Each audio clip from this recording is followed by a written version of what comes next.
Welcome to the show, and a massive welcome to you, the listener.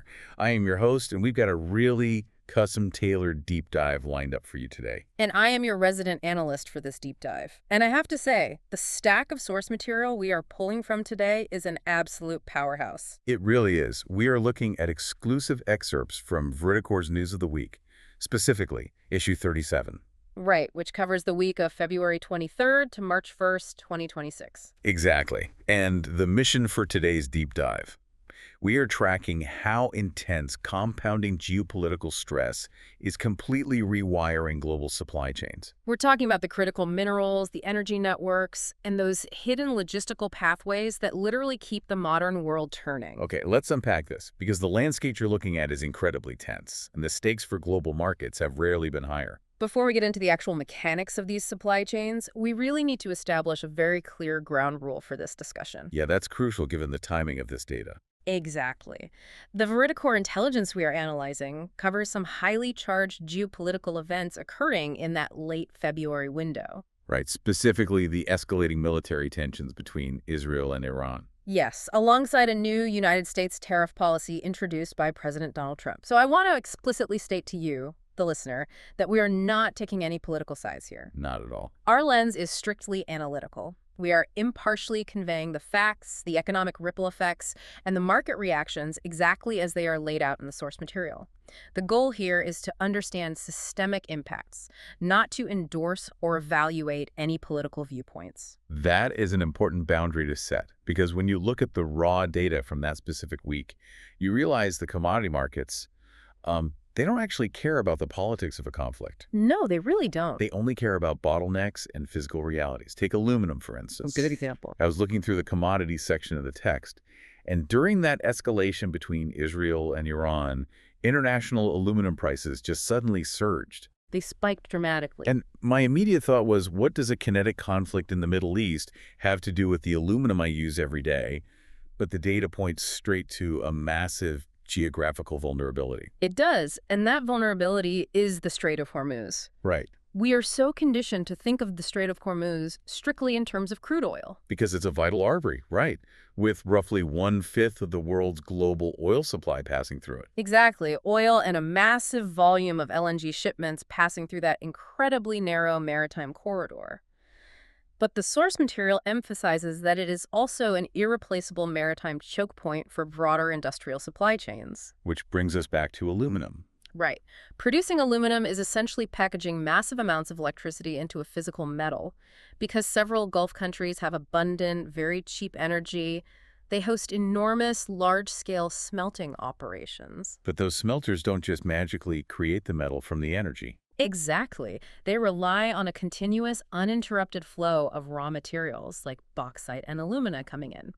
And then they rely on stable export routes through the strait to get their refined metal out to manufacturing centers in Europe and Asia. So a disruption there doesn't just spike the price of gas at the pump. It immediately hits the global industrial base. It does. But the text emphasizes that actual physical destruction of cargo ships isn't even required to cause these massive price shocks, which is just a wild dynamic. What's fascinating here is that the mere perception of instability is enough to trigger extreme price volatility. Just the rumor of it. Yes. When military tensions escalate, like the drone activity, then the retaliatory posturing detailed in the intelligence market, participants don't wait for a ship to sink. They can't afford to wait. Right. They immediately anticipate the bottleneck. Traders and manufacturers start making precautionary adjustments instantly. So you see panic buying. Panic buying, hoarding of physical inventory, and the frantic rerouting of logistics networks. That instantly drives up costs in downstream sectors. Like automotive manufacturers. Automotive, the aerospace industry, major construction firms, they all face immediate cost increases. It demonstrates that industrial metals in this era are no longer priced purely on supply and demand fundamentals. A massive premium is baked in for geopolitical risk. And that leads right into how capital behaves when that geopolitical risk suddenly spikes. The flight to safety? Yeah, the source material outlines this concept of conflict economics.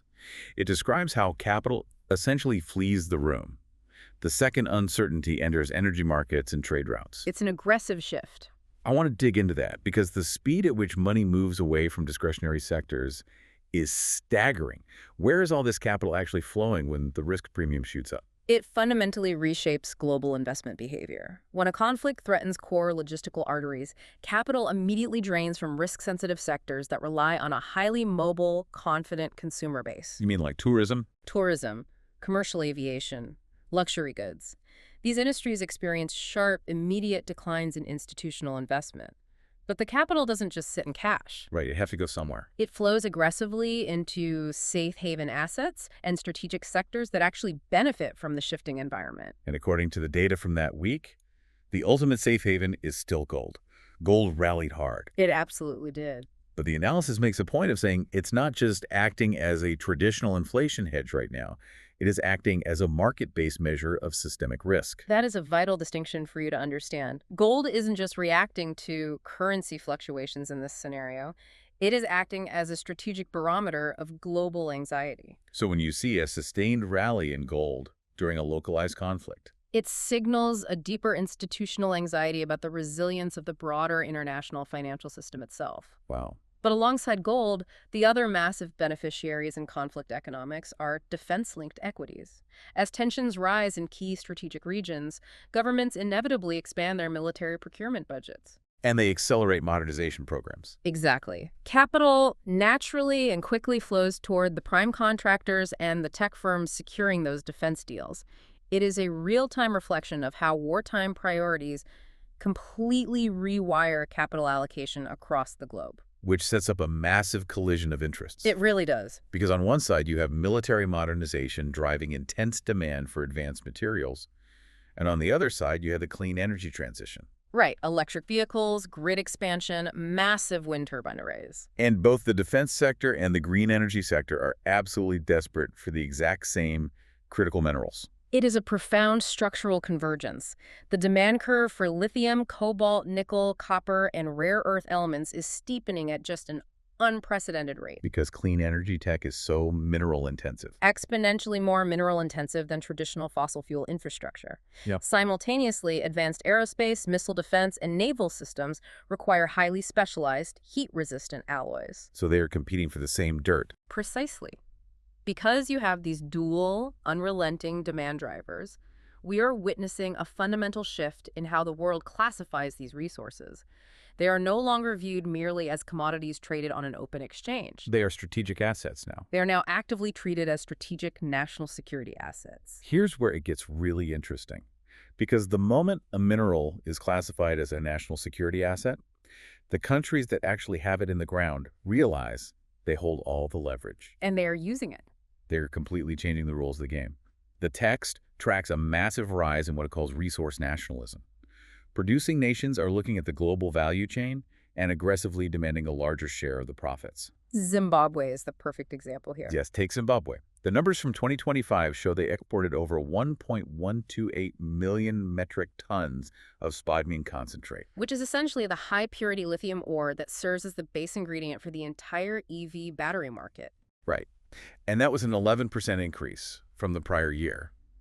But then, they abruptly suspended all raw lithium exports with immediate effect. Immediate. They even halted shipments that were already loaded and in transit. The Zimbabwe decision is a textbook, highly aggressive example of modern resource industrialization. Because they had originally planned this for later, right? Right. They had originally signaled plans to implement an export restriction around 2027, which would have given the market time to adjust, but they accelerated that timeline dramatically to force immediate domestic processing. By halting raw exports, even stopping physical movement mid-transit, they're sending a massive message. They are demanding that the refining, the chemical processing, and the value addition happen entirely within their borders. They want the high-paying metallurgical jobs, the technology transfer from foreign operators, and the significantly higher profit margins. Because exporting refined battery-grade chemicals pays a lot more than just shipping out raw dirt.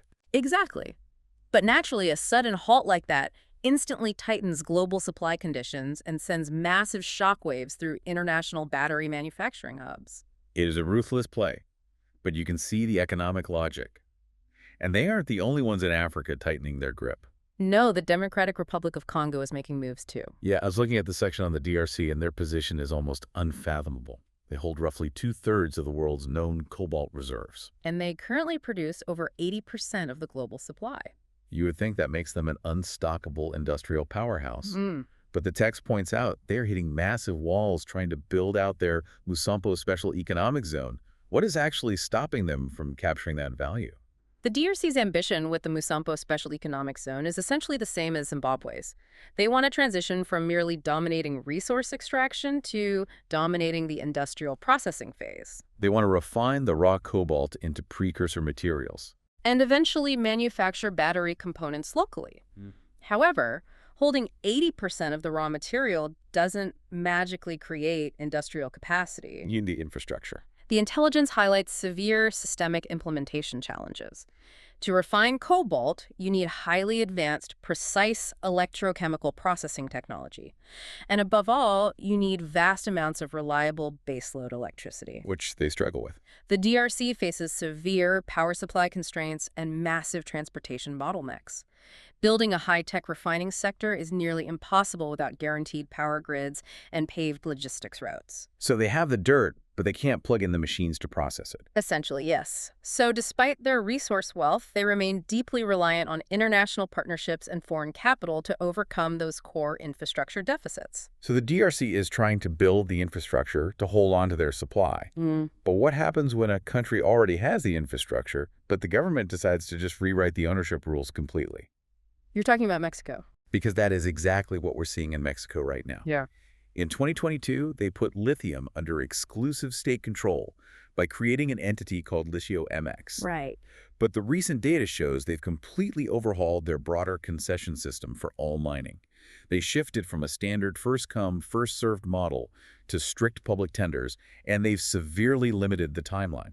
They have dramatically compressed the investment horizon. Under the new regulatory framework in Mexico, the absolute maximum lifespan for a mining project is strictly capped at 55 years. That's a hard cap. It is.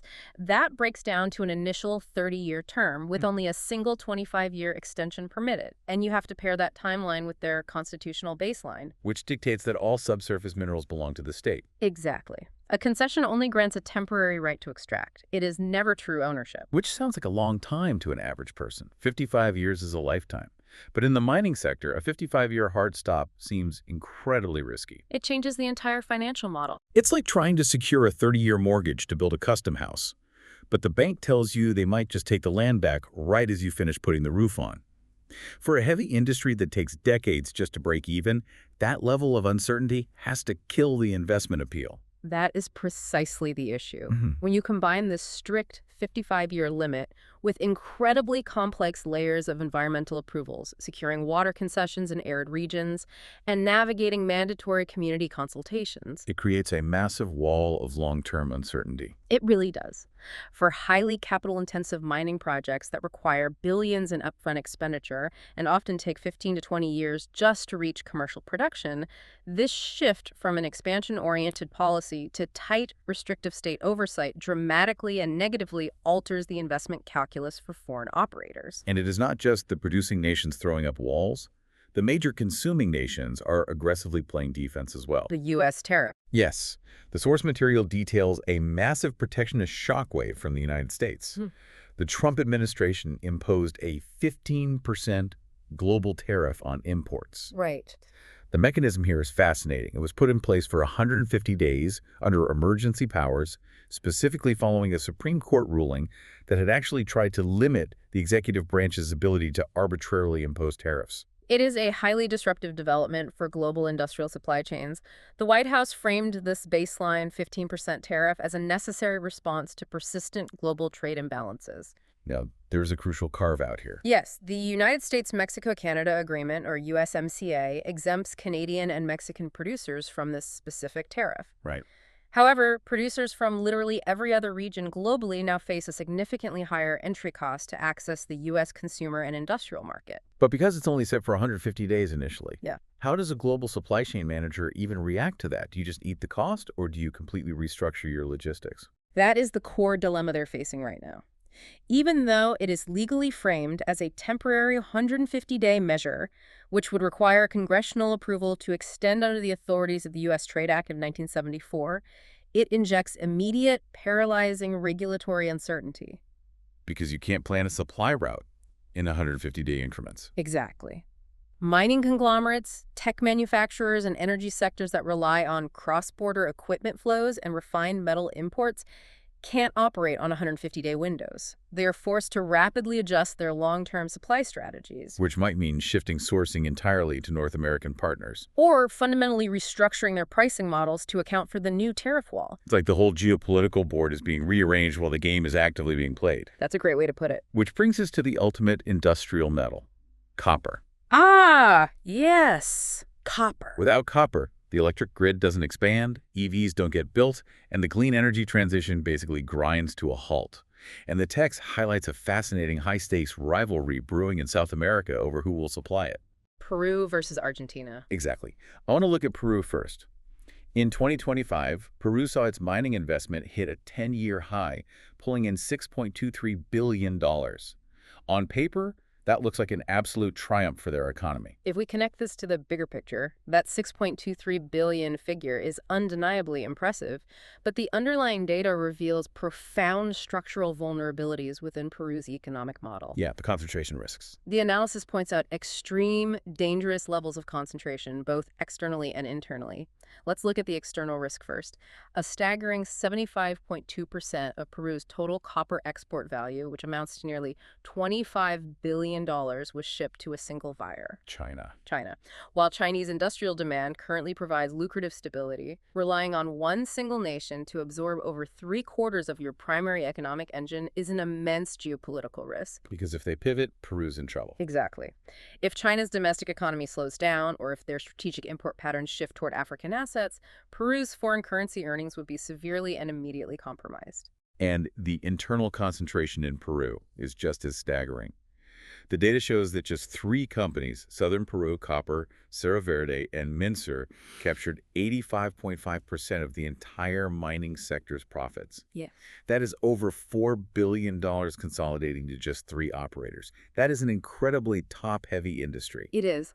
But while Peru is dealing with the risks of that concentration, their neighbor Argentina is making an incredibly aggressive, deregulated play to steal the copper spotlight. Argentina possesses massive, largely untapped copper potential in the Andes, but they've historically been ignored by major mining capital because of their extreme regulatory and currency volatility. Right, they haven't been seen as a safe bet.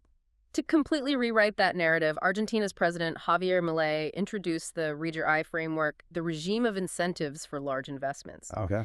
This is a highly targeted maneuver to lure massive capital-intensive copper projects away from traditional hubs like Peru and Chile. And the incentives are massive. They're offering 30 years of tax stability. 30 years. If you're a mining major deciding where to drop $5 billion, 30 years of guaranteed tax rates and exemptions from Argentina's notorious capital flow restrictions has to look incredibly appealing, especially compared to Mexico's tightening grip. Precisely.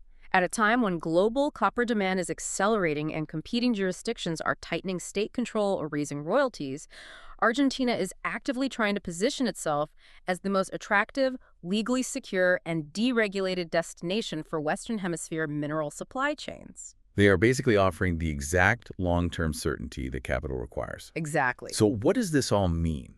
We have covered maritime choke points in the Middle East, halted shipments in Africa, strict state controls in Mexico, tariff walls in the U.S., and massive incentive battles in South America.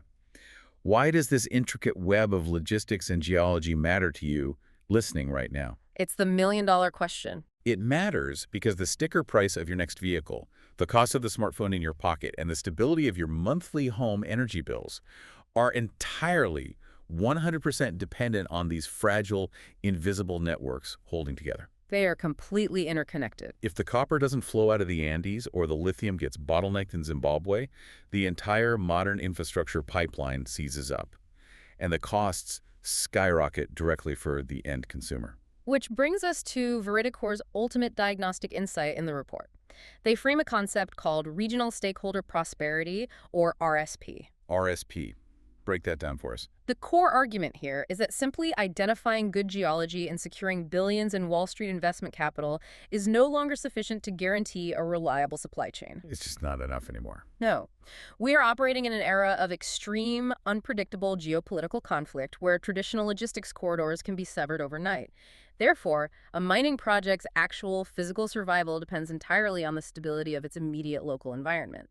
Because if a global crisis hits and the international shipping lanes break down, the local community surrounding the mine is the only ecosystem you have left to rely on. This raises an important question for any global manufacturer or tech giant relying on these inputs. If a geopolitical disruption severs global trade tomorrow, is your critical mineral supply chain a reliable, resilient node, or is it a fragile liability waiting to collapse? A single point of failure. Right. The analysis argues that a massive extraction project only remains strategically viable if it is deeply embedded in a resilient local ecosystem. The economic prosperity generated by the resource must be visibly and equitably shared locally. So you can't just extract and leave. Exactly. If a project suffers from intense community resistance, constant blockades, informal mining violence, or a fundamental lack of local legitimacy, it will be the first node to fail the moment external global pressures are applied. That makes total sense. Long-term supply continuity in this new era requires strong local institutions and shared regional progress, not just deep pockets. It fundamentally shifts the priority. It's no longer just about the ore sitting in the ground. It is entirely about the stability and prosperity of the people living on top of it. Exactly. That is a deeply clarifying way to look at the future of infrastructure. Well, that brings us to the end of our deep dive today. Thank you so much for coming along on this journey with us as we navigated the incredibly intense, high-stakes rewiring of global supply chains and critical minerals. As we conclude our analysis of this material, I want to leave you with a final, broader implication to consider. Okay, let's hear it. As we watch nations across Africa and Latin America successfully use export bans and local content laws to hoard their critical minerals, we're actively witnessing the fragmentation of the traditional open global market. The end of globalization as we knew it. Exactly. And it prompts a critical realization about the future of global finance. For decades, the U.S. dollar has been the world's reserve currency, heavily backed by the global oil trade, the petrodollar. But as the world rapidly transitions to running on lithium, cobalt, and copper, and as those minerals are aggressively protected by nationalist policies, what happens to global currency dynamics? Are we looking at the end of traditional fiat reserve currencies and the birth of an electrodollar or mineral-backed currency system controlled by a completely new set of sovereign players? A completely new foundation for global financial supremacy.